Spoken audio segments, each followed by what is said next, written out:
Is it worth trying to build a SaaS?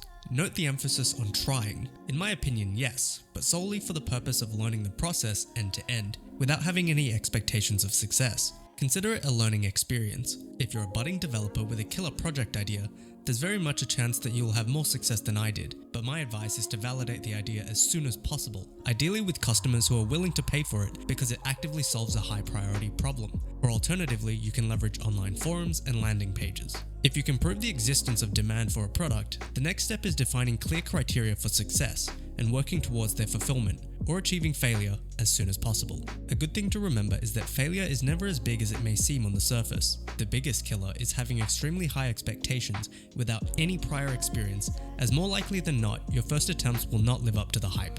If you've managed to reach this stage, you're already off to the races, and that's effectively the extent of my experience because I can't proclaim that I've had any extraordinary success in this space, as it would be categorically false.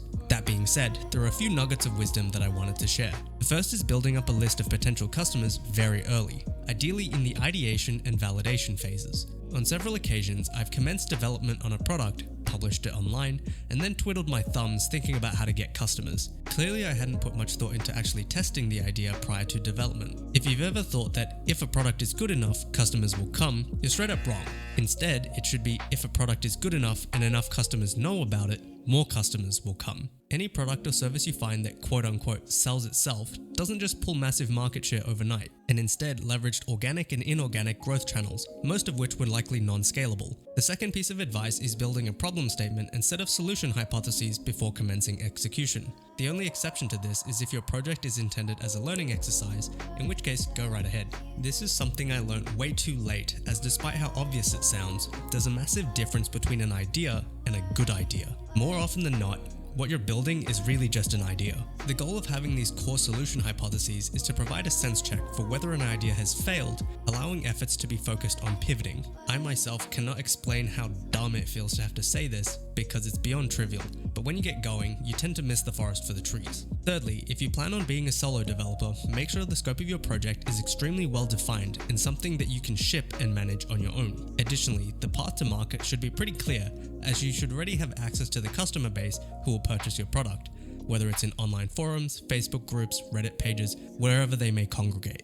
And just to repeat what I've previously mentioned, you should write down the scope of your idea, create a basic implementation on paper, cull it like crazy, and then focus on shipping it as soon as possible. Don't worry about the bells and whistles early on, as there's a good chance that people aren't buying what you're selling.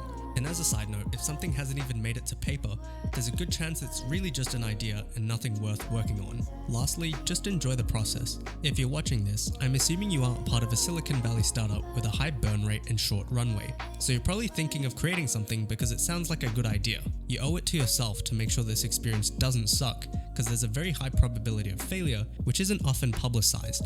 So if failure is almost guaranteed, you may as well have fun. And remember, this isn't a sprint, it's a marathon.